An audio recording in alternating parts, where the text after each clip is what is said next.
জানি জানি অনেকের অনেক কথা যে কেন ভিডিও দিচ্ছি না বা কিছু, আমি সব জানাবো তোমাদেরকে পরে।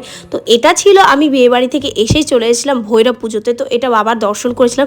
তো তার পরের দিন বাবার বিসর্জন ছিল রবিবার দেখে। তো আমাদের এই বাবা হচ্ছে বহরমপুরের আর কি বস।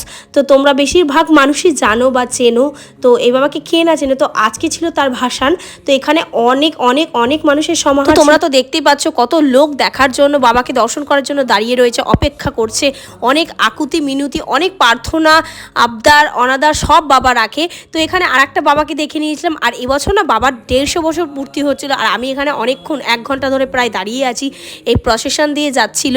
তো এখানে বাবা অবশেষে চলে এসছে, দর্শন পেয়ে গেছি, তোমরাও দর্শন করে নাও। আর বাবা না সত্যিই জাগ্রত।